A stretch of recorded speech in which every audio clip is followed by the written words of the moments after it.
Amigos, amigas, bienvenidos a Aprende Biblia. Estamos avanzando en lo que son las doctrinas de la gracia, principalmente enfocados en lo que son el decreto de Dios y la providencia.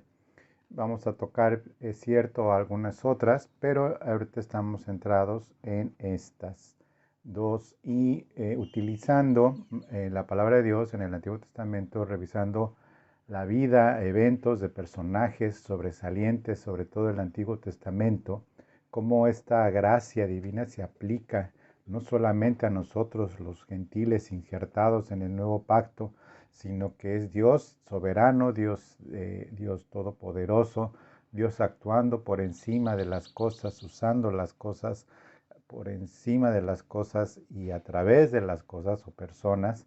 Siempre se cumple su voluntad, siempre se hace, siempre se logra lo que Dios ha dispuesto, porque para Dios no hay nada imposible. El día de hoy vamos a revisar un evento que muestra mucho de lo que estamos enseñando.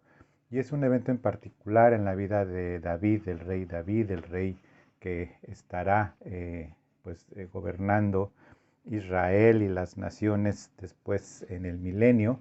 Y Cristo estará gobernando a través de David, como lo vemos profetizado. Su trono prevaleció para siempre, con Cristo Jesús, el linaje que es descendiente físicamente hablando por parte de María de David. Bueno, el asunto es que David cometió un pecado, pero la naturaleza de este pecado demuestra los propósitos divinos y los propósitos de Dios.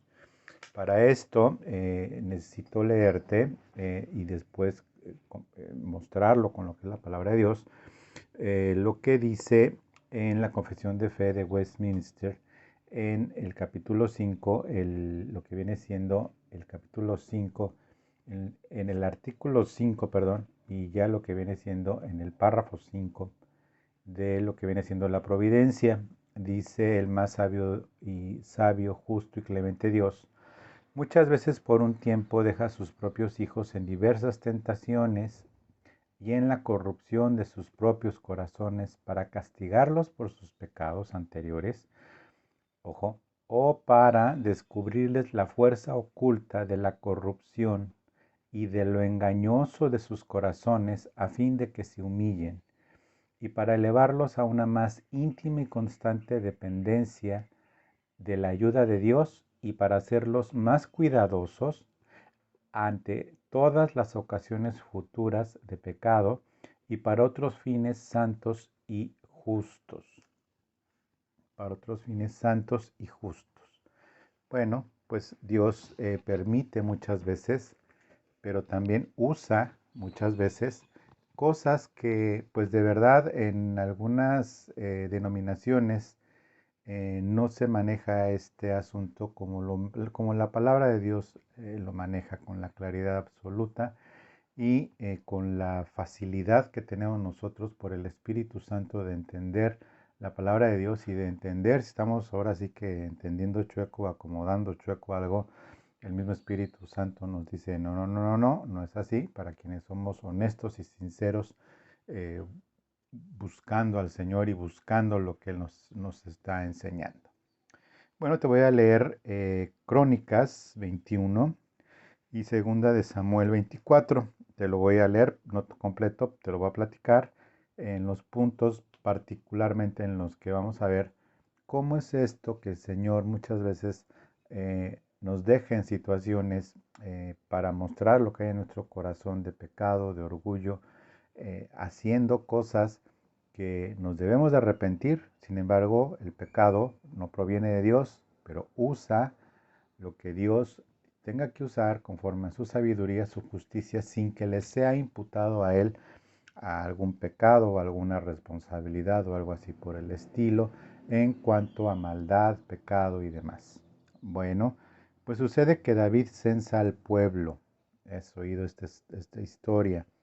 Entre el evento que hubo en lo que viene siendo tanto en Crónicas como lo que viene siendo segundo Samuel, pasa algo interesante, que un sobrino de él mata al hermano de los que quedaban te lo voy a leer, la última parte de lo que viene siendo Primera de Crónicas 20.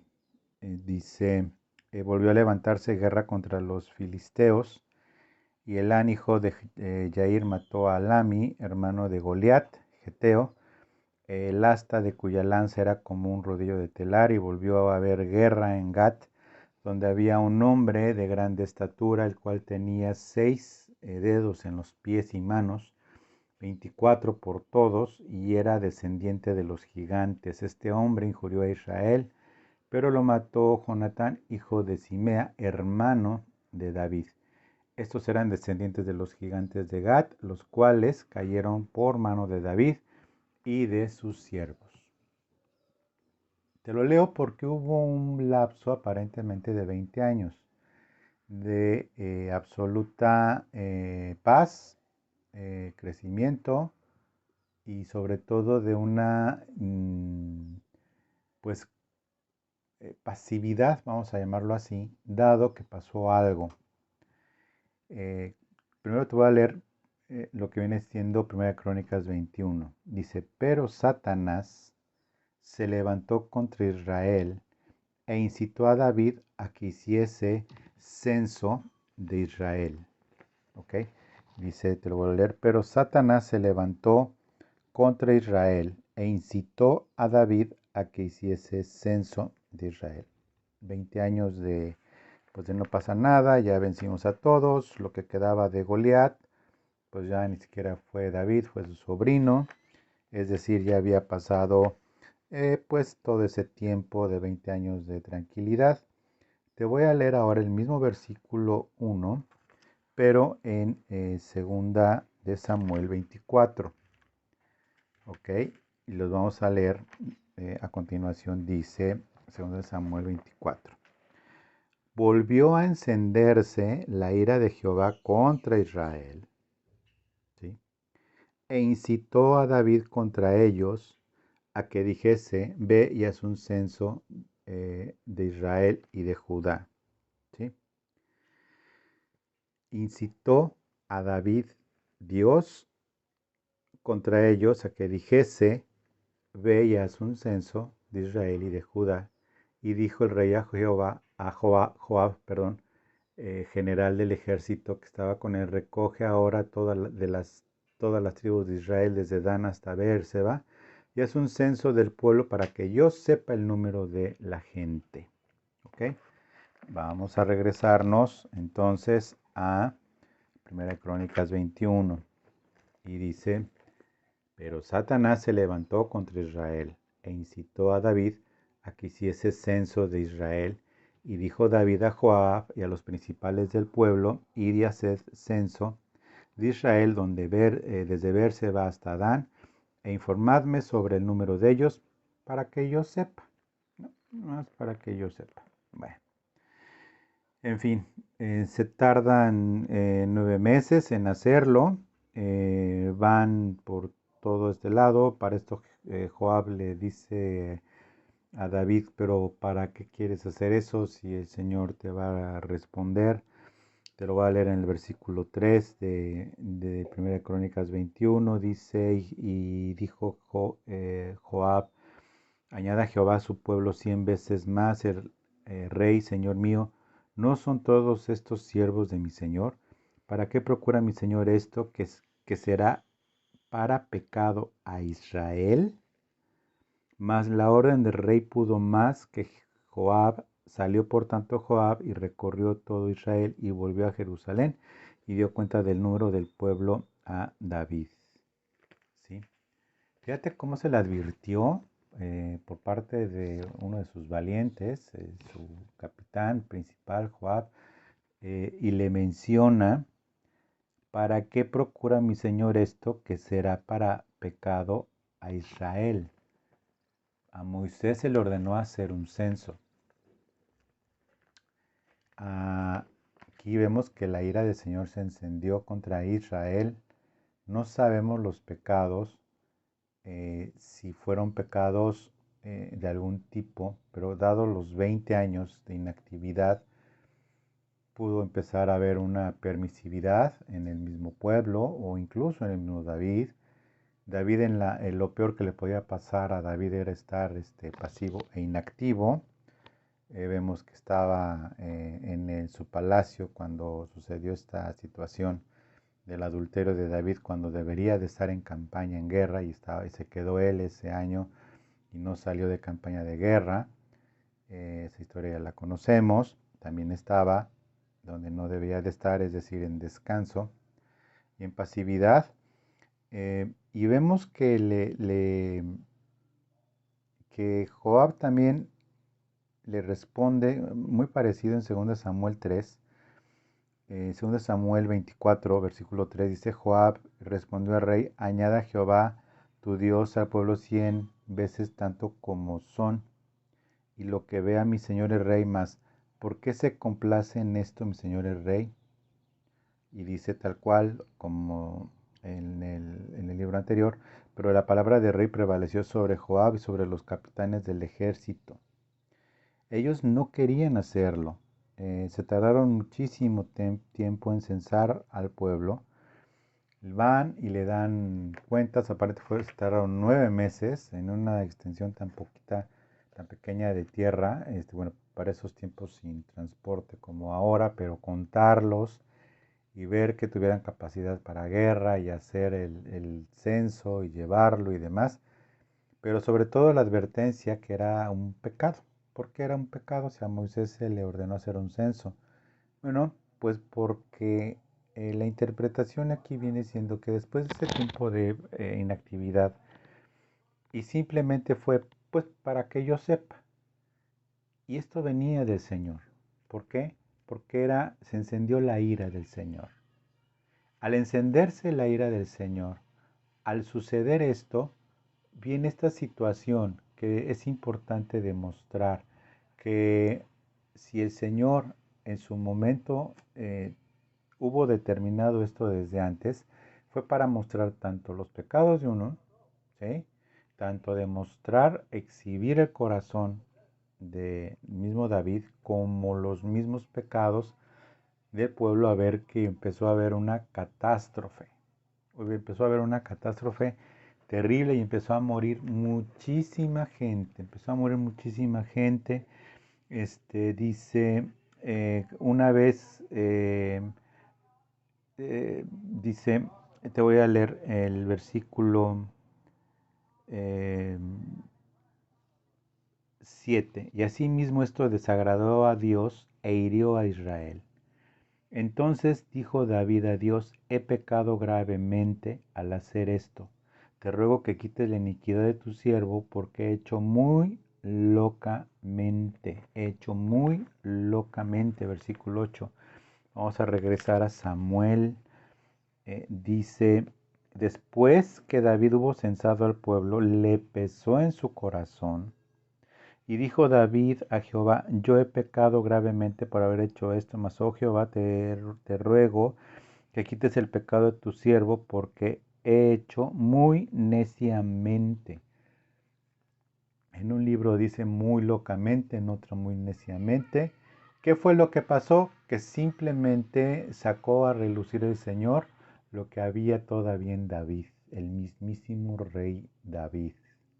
Él empezó algo que el Señor lo incitó, lo movió, en primer lugar, para que se cumpliese en David lo que tenía que mostrarse, que vino un juicio, y vino un juicio sobre Israel, y le da a escoger, le da a escoger, el Señor le manda un profeta y le dice, eh, en el versículo eh,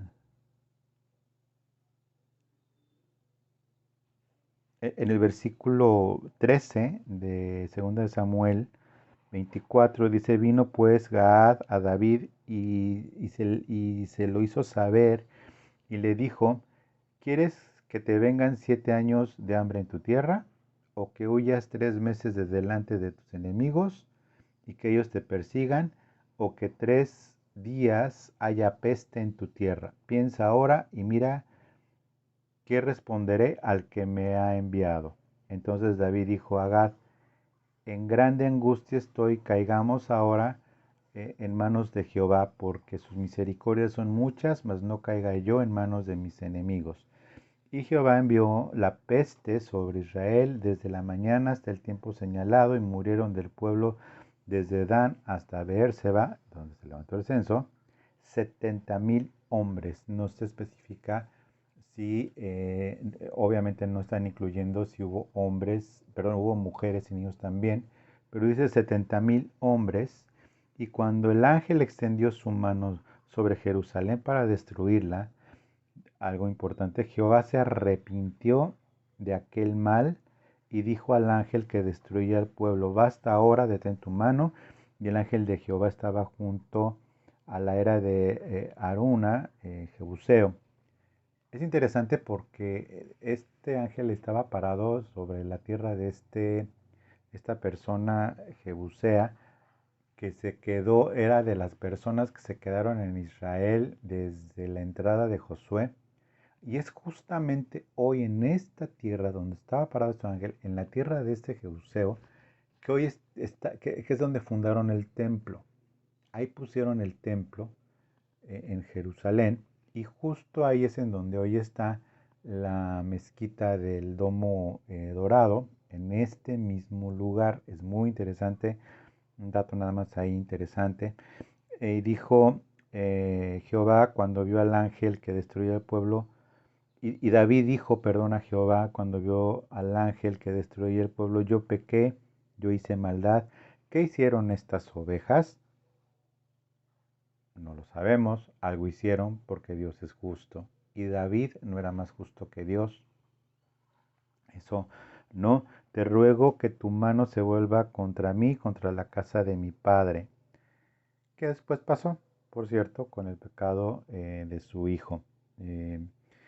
Bueno, dice: y Gad vino a David aquel día y le dijo: sube, levanta un altar a Jehová en la era de Aruana, Jebuseo. Subió David conforme al dicho de Gad, según había mandado Jehová.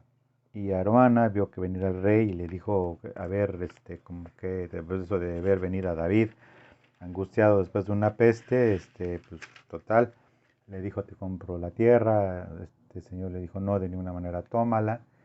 David insistió: tengo que pagar por ella. Eh, Dice en el versículo 24: y el rey dijo a Araúna: no, sino por precio te lo compraré, porque no ofreceré a Jehová mi Dios holocaustos que no me cueste nada. Entonces David compró la era y los bueyes por 50 siclos de plata, y edificó allí David un altar a Jehová, y sacrificó holocaustos y ofrendas de paz, y Jehová oyó las súplicas de la tierra, y cesó la plaga de Israel. Otro dato interesante es que este es el último versículo de segunda de Samuel, que por cierto no la escribió Samuel, sino personas continuaron la historia de David bajo el nombre de Samuel, porque él empezó a escribir primera de Samuel, pero a su muerte continuaron con la segunda de Samuel, que coincide obviamente con Crónicas. Bueno, sucede que empieza entonces esta peste terrible, empiezan a haber muertes. No sabemos exactamente en qué sentido muerte, pero entendemos evidentemente, en primer lugar, que es mortandad completa y absoluta. Empezaron a morir y murieron 70,000 hombres. No sabemos de qué manera, pero fue de manera instantánea. El ángel de Jehová estaba arrasando con todo esto. Horrorizado, David corre a ver qué se puede arreglar. Dios le manda un profeta, le dice cuál es la solución. En ese lugar que compra la tierra y que le cuesta a David pues bastante dinero de su propia bolsa y demás. David escogió, implícitamente escogió la peste. No sabía David, yo creo, de qué manera iba a venir, sino que dijo, pues que venga la peste, porque finalmente pues Dios es Dios de misericordias y bueno, si mis enemigos me alcanzan y me persiguen, se va a quedar, yo creo que no fue miedo, porque yo creo que David era como Juan sin miedo. Bueno, sí tuvo miedo cuando se hizo pasar por loco, pero no tenía una dimensión muy clara. Lo que sí salieron a relucir varias cosas. En primer lugar, eh, como ya dije en un principio, la obra por parte de Dios y la soberanía de Dios, en donde permitió a David meterse en una situación pecaminosa, en el sentido de que pecaminosa en qué aspecto. No estaba prohibido por la ley hacer un censo, sino que originó el pecado en David. En primer lugar, la pasividad de tanto tiempo en cuanto a servicio a Dios. En segundo lugar, la insensatez. La insensatez que el Señor sabía que había todavía en su rey que había puesto en su pueblo. Y era esa insensatez, es decir, no hizo Dios nada pecaminoso que no hubiera en el corazón de David y que era necesario que saliera a relucir para poder tratar con él. ¿Sí? Es decir, Dios toca las fibras malas en nosotros, en su soberanía, para que se haga relucir todavía lo que falta en nosotros, o lo que todavía hay, o lo que no hemos, ni aún con el nuevo nacimiento, ni siquiera hemos dejado por diferentes circunstancias, o Dios no lo ha permitido, que obre en nosotros. Evidentemente, circunstancias van, circunstancias vienen y siempre va a haber un problema que nosotros necesitamos ponerlo delante del Señor, pero no lo sabemos. El mismo David hizo una petición en un salmo: líbrame de mis pecados, aun de los que me son ocultos. Amén. Lo hizo, Señor, pero no lo libró de sus pecados porque tenía cómo va a librarlo de sus pecados, son de los que le son ocultos, porque no le va a dar gloria a Dios si lo libra y nunca le mostró qué pecado era. ¿Ok? No se complace Dios en el pecado, pero Dios es soberano, Dios es justo y Dios sabe cómo tratar con cada uno de nosotros. Por eso hay circunstancias y todavía hay circunstancias y todavía habrá circunstancias que harán sacar lo peor de nosotros que todavía nos queda. Lejos de ese evangelio chafa que hoy en muchos lados se predica, que lo mejor está por venir, no, si eres honesto, honesta, sincero y sincera con Dios, lo mejor no está por venir. Lo más difícil está por venir si estás en un proceso de santificación, o ya está lo más difícil. No hay ninguna tentación que nos pueda superar conforme Dios lo permita, pero sí circunstancias que nos hacen explotar muchas veces y que de verdad todavía decimos: mira, yo pensé que eso ya lo había superado. Y pueden salir cosas monstruosas de lo profundo de nuestro corazón por muchos años que lleves. Obviamente hay de monstruosas a monstruosas conforme van pasando los años en Cristo y sigue este proceso de santificación. Pero finalmente son monstruosas y son pecado. Es decir, no hay una medición de pecado chiquito, pecado grandote. En la ley se medía de alguna forma, pues obviamente el pecado completito, y por eso requería sangre. Y había una serie de reglas, hay quienes han contado el número de reglas que había y que si se violaban era un pecado, pero finalmente el sacrificio era sangre. Y sí, había ofrendas de paz, había ofrendas para diferentes cosas y demás. Los expertos en la ley lo saben y demás. Yo no soy experto en la ley ni lo seré, pero sí lo que se sabe muy con una claridad absoluta es que hay cosas que aún deben de ser tratadas en nuestro corazón. Otro punto muy importante, ya pasando a más allá de nosotros mismos y de nuestro corazón, es el hecho de que Dios usa al mal, ¿sí? Satanás va a llegar hasta donde, y sus huestes van a llegar en nuestras vidas hasta donde Dios lo permita, ¿sí? Lo hizo con Job, lo hizo con David, lo hizo con el pueblo de Israel a través de esas malévolas personas que vivían en su tierra. En la fecha lo sigue haciendo y lo seguirá haciendo el Señor. Sí, efectivamente, el Señor dio la autoridad de echar fuera demonios y demás. Sí, efectivamente, dice Pablo en Efesios 6 que hay una guerra. Sí, efectivamente, dice que tenemos autoridad sobre esos demonios y demás. Pero el punto es que no tenemos lucha contra sangre y carne, sino contra huestes y principados de maldad.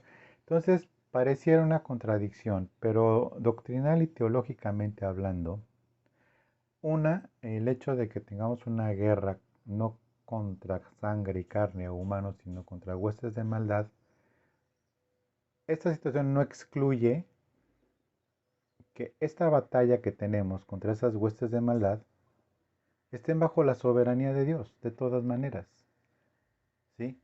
Y controladas hasta donde Dios lo va a permitir, hasta donde Dios va a manifestar su gloria, su poder y su grandísima, completa y absoluta sabiduría y soberanía.